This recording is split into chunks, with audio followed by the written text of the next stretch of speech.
ቀናችን ሲደርስ እችን ዱንያ ለቀን ወደ እውነተኛው ሀገር መሄዳችን የማይቀር ነው። ግን ሁሌም እንደምለው የሙስሊም ባህሪ መሆን ያለበት ሞት ሲመጣ ወይንም ከቤተሰብ አካል አንድ ሰው ሲሄድ ብቻ ማስታወስ ሳይሆን ሙስሊም ሁሌም ሞትን እያስታወሰ መኖር ግዴታው ነው። መቼ እንደምትመጣ ባናውቅም መምጣቱ አይቀርም። የምንሄድበትም ዓለም ምን አይነት ዓለም እንደሆነ አናውቀው። ስለዚህ ሁሌም ኢንሻአላሁ ተዓላ አላህ ስብሓነሁ ወተዓላ ጥንካሬውን ይስጠን፣ ኢማኑን ይስጠን። ለእንደዚህ አይነት ነገር ሁሌም ራሳችንን ከሚያዘጋጁ ሰዎች አላህ ያድርገን። ይሄንን ካልኩ በኋላ እንግዲህ ማስታወስ ካለብኝ የዘመናችን ጣጣ ሚል አርዕስት ትንሽ ላስታውሳችሁ። ዛሬ ላይ ትልቅ በሉት አዛውንት በሉት ጎልማሳ በሉት እዚህ የሚኖርና በተለያየ ዓለም ላይ የሚኖር ሁላችንንም ሳናውቅ የነካን በሽታ አለ። እሱም ምንድነው? የዲፕሬሽን የስትረስ። በተለይ ውጭው ዓለም ላይ የምንኖር ሙስሊሞች እኛ ከምናውቀው ነገር የሆነ ነገር ትንሽ የተቀየረብን እንደሆን ከምስጋናው ይልቅ የሚቀድመን መበሳጨት ነው አይደል እንዴ? ዋሻው ይሄ ባህሪያችን ስለሆነ ነው፣ አብረንም ስለምንኖር ነው። ግን እኛ ሙስሊሞች ማወቅ ያለብን አላህን የሚያክል ጌታ አላህ እስከሰጠን ድረስ ከእምነቶች በላይ ደግሞ እስልምናን አላህ እስከሰጠን ድረስ ከነቢያቶችና ከመልእክተኞች በላይ ደግሞ አላህ ስብሓነሁ ወተዓላ ሙሐመድን የሚያክል ነቢይ እስከሰጠን ድረስ ወላሂ መጨነቅ ባህሪያችን መሆን የለበትም። ይህንን ስል የሰው ልጅ በዱንያ ውስጥ በሚኖርበት ሰዓት አይጨነቅም አይከፋም ማለት አይደለም። ነገር ግን አላህን የሚያክል አላህ ጌታ እስካለን ድረስ ከእምነቶች እስልምናን የሚያክል እምነት እስካለን ድረስ ከነቢያትና መልእክተኞች ነቢዩ የሚያክል መልእክተኛ አላህ እስከሰጠን ድረስ ወላሂ ባህሪያችን የመጨነቅ የመጠበብ ማለት ነው ባህሪ መሆን የለበትም። ለምን? አላህ አለና። አላህን ያለው ሰው የጎደለው ነገር አለ እንዴ? አለ እንዴ? ስለዚህ ጭንቀቱ መጠበቡ ኬት መጣ የተባለ እንደውም ሰዓት ስላሌለን ማርዘምም ማለት ነው ስለማልፈልግ ችግሩ የመጣው በውስጣችን ያለው የኢማን እድያኒ ብርሃን እየደከመ ስለሄደ ነው። ማወቅ ያለብን ኢማን እኛ ባሰብነው ቦታ አይደለም የሚቀመጠው። ይጨምራል፣ ይቀንሳል። ሲጨምር ሰውየው ውብ ይሆናል፣ እየቀነሰ ሲሄድም በተቃራኒ ደግሞ ያ ውብ የነበረው ሰው ወደ ሌላ አህዋል ይገባል። ያ የኢማን መግደል መጨመር የሚያመጣው ነው። ለዛ ነው ነቢ ዓለይሂ ሰላቱ ሰላም ኢማሙ ጠብራኒ፣ ኢማሙ ሐኪም፣ ኢማሙ ደይለሚ ከአብደላህ ቢን ዐምር በዘገቡት ሐዲስ ውስጥ ነቢ ዓለይሂ ሰላቱ ሰላም ምን አሉ? ኢነል ኢማነ ለየኽለቁ ፊ ጀውፊ አሐዲኩም ከማ የኽለቁ ተውቡ ፈሰሉ ላህ አን ዩጀዲደ ልኢማነ ፊ ቁሉቢኩም። በአንዳችሁ ቀልብ ውስጥ ኢማን ልክ አንድ አዲስ ልብስ ለብሳችሁ ዘመኑ እየሄደ በለበሳችሁት ቁጥር እያረጀ እንደሚሄደው ሁላ አላህ በእናንተ ውስጥ ያስቀመጠውም ኢማን እየቀነሰ ያልጠበቃችሁት እንደሆን ያልተንከባከባችሁት እንደሆን እያረጀ ሄዳል። ስለዚህ አሁን አላህን ኢማን እንዲጨምርላችሁ ካላችሁም በላይ ከፍ እንዲያረግላችሁ አላህን ጠይቁ አሉ ነቢ ዓለይሂ ሰላቱ ሰላም። ዛሬ መጠበብን ያመጣው መጨነቅን ያመጣው እኔ የሚገርመኝ እየበላን እየጠጣን ዛሬ እኽዋኒ ወላሂ ሆስፒታል ሄደን እኮ ብናይ ብዙ ነገር አለ አይደል? እኔና እናንተ አሁን እዚህ ቁጭ ብለን ምን ተነፍሳትን እስትንፋስ መተንፈስ የሚፈልጉ ብዙ እህት ብዙ ወንድሞች አሉ። እኔና እናንተ ዛሬ ተመግበን የቀረውን ሳጃችን ማለት ነው ሳይሳሳ ጋርቤጅ ውስጥ ያስገባነው ምግብ ምን ነው እኔ አግኝቼ በበላው እሚል ደግሞ ብዙ አለ። ወዳችንም አልহামዱሊላህ አልጎደለው። እኔና እናንተ አርፈንበት የወጣነውን ቤት ሚያላገኘ ምን ነው መጠለያ ቢኖረኝ ብሎ የሚመኝ ብዙ አለ። የጎደለን ነገር የለም። የጎደለን ነገር ቢኖር ወላሂ በውስጣችን ያለው የኢማን ጉዳይ ነው። ያንን ነው ያጣነው እንጂ የጎደለን ያነሰን የጠፋ ነገር አለ እንዴ? የለም ወላሂ። ስለዚህ ችግሩ የት ነው ያለው የተባለ እንደውን ኢማን ጋር ነው። አላህ Subhanahu Wa Ta'ala ኢማኑን ይስጠን።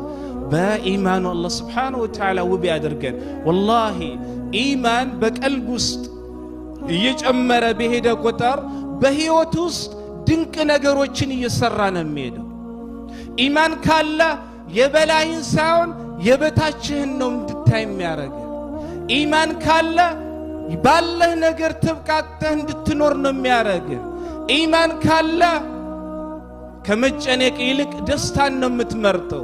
ኢማን ካለ ከሲያኒስ ሌሎች ሰዎች መኖር የማይችሉትን ህይወትን መኖር ትችላለህ። ለዛም ነው ኢብራሂም ቢን አድሐም ረሕመቱላሂ ዐለይህ ለው ያዕለሙ ልሙሉክ ወአብናኡ ልሙሉክ ማ ናሕኑ ፊህ ሚን አስሩሪ ወኒዓም ለጃደሉና ዐለይህ ቢስዩፍ።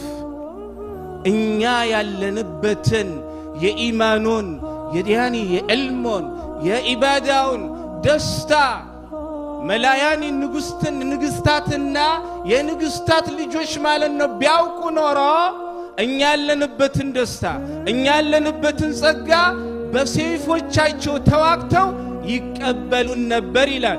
ይሄንን የሚለው ኢብራሂም ቢን አድሐም ረሕመቱላሂ ዐለይህ እናንተ ዛሬ በልተን የዋልነውን ምግብ ሳገኝ ብዙ ቀን ያሳለፈ ሰው ነው። ለዛም ነው ኢብራሂም ቢን አድሐም ረሕመቱላሂ ዐለይህ ከለታት አንድ ቀን ቤታቸው ውስጥ ዞር ብለው የሚበላ ፈልገው አጡና ያለው ከቤታቸው የደረቀ ዳቦ ወይንም እንጀራ ነበር። ያንኑ ሰብስበው በውሃ አርጥበው ጨዋ ጨምረውበት ከበሉ በኋላ ምን አሉ? አልሐምዱሊላሂ አለዚ ረዘቀኒ ሃዛ ወከም ሚመን ላ የጅዱ ሃዛ። አላህ ይህንን የረዘቀኝ ምስጋና ይግባው። የበሉት እኮ ደረቅ እንጀራ በረጠበ ውሃና በጨው ነው። እኔና እናንተ ግን ዶሮ እየበላ ስጋ እየበላ ሁሉም ሳይጎለበን ጭንቀታችን ሌላ ከምናውቀው ነገር ትንሽ እንዲህ ያለ እንደውን አቃረለ እንዴ እንቅልፍ የለ መበሳጨት ነው ራስ ማከክ ነው። በቃ ኑሮ የጠበበ ከዛ በኋላ አሁን የኖርነውን ህይወት መልሰን ማንኖር ነው የሚመስለን። ያ እንዳልኳችሁ ይሄንን የሚያመጣው የኢማን ማነስ። እዚህ ውስጥ ብርሃን እየጨለመ ብርሃን እያነሰ ሲሄድ ለሌላ ነገር ነው እየጋበዘክ የሚሄደው። ግን በውስጥ ያለው ብርሃን እየጨመረ በሄደ ቁጥር ወላሂ አላህ በሰጠ ነገር እየተብቃቃ ደስተኛ ይሆን የበላይን ሳይሆን የበታችን እያየ ለካይም አለ ይያል ያመሰንገክ እንድትኖር ያረጋል። ያጣነው ኢማን ነው ኢኽዋኒ።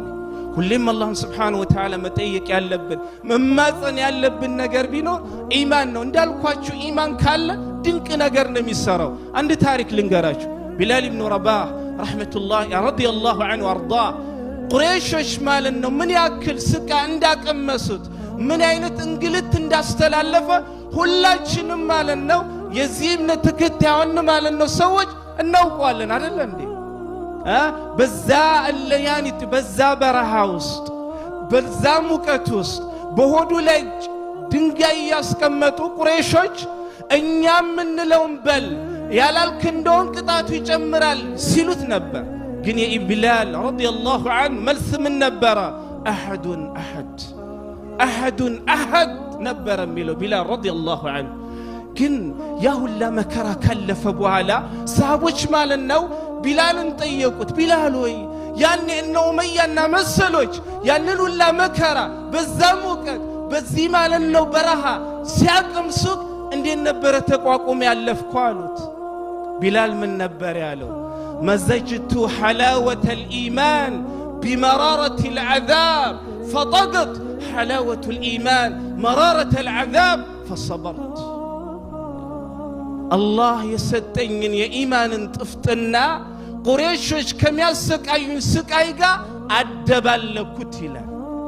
አላህ የሰጠኝ የኢማን ጥፍትና ቁረይሾችን ከሚቀጡኝ ማለት ነው ቅጣት ጋር ወሰኑን አልፎ የኢማኑ ጥፍትና ያንን አሸንፎ በዛ ምክንያት ቅጣቱ ቅጣት ሳይመስለኝ ቀርቶ በዛ ነው የታገስኩት ይላል። ይህንን ያመጣው ኢማን ከቀልብ ሲገባ ከቀልብ ማለት ነው ሲኖር ድንቅ ነገር ነው የሚሰራው። ለዛም ነው ሄራቅላ አባ ሱፊያንና የአባ ሱፊያን ጋር የሚሄዱትን ሰዎች ተይዘው ወደሱ መጥቶ ስለ ነቢዩ አለይሂ ሰላቱ ወሰላም ብዙ ማለት ነው ከጠየቀ በኋላ አቡ ሱፊያንም ሳይዋሹ ስለ ነቢዩ ባህሪ ሙሉ ለሄራቅላ ከነገሩት በኋላ ሄራቅላ ምን ነበር ያለው? وكذلك الإيمان إذا خالطت بشاشته القلوب. አሁን የነገርከኝን ድንቅ የሆኑ ስለ ነቢዩ መሐመድ የነገርከኝን ነገር እሚሰራሉት በቀልብ ውስጥ ማለት ነው አላህ ለሰው ልጆች ፈልጎ ሲያስቀምጥ እሚበራው የኢማን ብርሃን ነው አለ ሄራቅላ።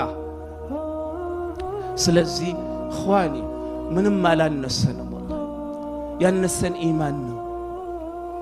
ዲፕሬሽን የሚያመጣው የኢማን ነው። ይህንን ስል ግን ምእመን አይጨነቅም አይጠበብም ማለት አይደለም። ያለንበት ማለት ነው ምድር የት እንደሆነ አንርሳ ኹዋኒ። አላህ ዱንያን ሲፈጥራት የመከራ የሁስቃይ የእንግልት ማለት ነው ምድር አድርጎ ነው የፈጠራት። ፍራሽ እንድትሆንልን አንጠብቅ። አንድ ቀን የሳቅን እንደሆነ አንድ ቀን እናዝናለን፣ አንድ ቀን ያዘንን እንደሆነ ደግሞ አንድ ቀን እንደሰታለን። ይህ አላህ ለዱንያ የሰጣት ባህሪ ነው። ለዛም ነው ኢማሙ አህመድ ረሕመቱላሂ ዐለይህ ሱኢለ ኢማሙ አህመድ መታ የጅዱ ልዓብዱ ጣዕመ ራሃ። ኢማሙ አህመድ ሆይ ባሪያው ማለት ነው እንደው የቀልብን ራሃ የቀልብን መረጋጋት መች ነው የሚያገኘው ብሎ ተጠየቁ ኢማሙ አህመድ ረሕመቱላሂ ዐለይህ። ኢማሙ አህመድ ለጠያቂው ሲመልሱ ምን አሉ? عند أول قدم يضعها في الجنة. مؤمن مالنا يزيجن دنيا مكرا رستو كزيجن كتغلاغلو راحنا مرغاغات امياغنيو عند غرو مالنا جنة مغباتوان ساي بيتشا نو አሉ። يقول لذا يقول ربي جل وعلا الحمد لله الذي أذهب عنا الحزن إن ربنا لغفور شكور الذي أحلنا دار المقامة من فضله لا يمسنا فيها نصب ولا يمسنا فيها لغوب إلى الله سبحانه وتعالى. يجنة سواج يدنيا مكرا رستو جنتك قبوبوا على من يلالو الحمد لله الذي أذهب عنا الحزن.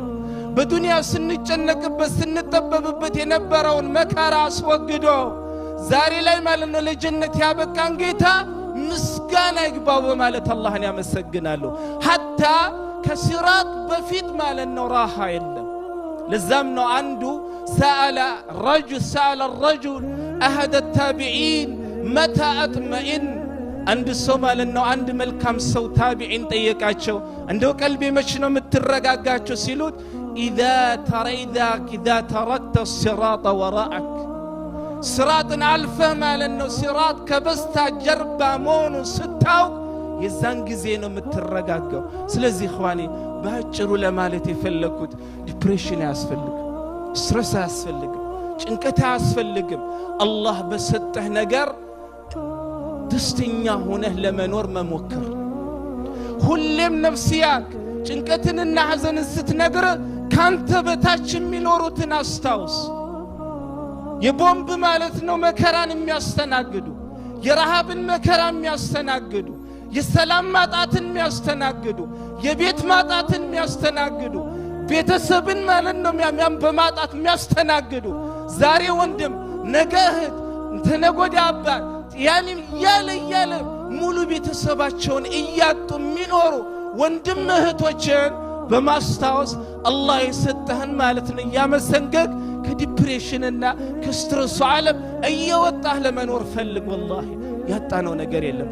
እንዳልኩትም ያጣነው እዚህ ውስጥ ያለው የኢማን ብርሃን እየጨለመ ስለሄደ ነው። ወላሂ ኢማን ቢኖር ባለን እንደሰታለን። ኢማን ቢኖር የበላያችንን ሳይሆን የበታቻችንን እያየን እየተደሰትን እንኖራለን። ኢማን ቢኖር ድንቅ የሆኑ ነገሮችን ማለት ነው በያየያንን እንኖራለን። ዛሬ ላኪን ኢማን ያነሰ የኢማን ጉድለት ነው ያለ።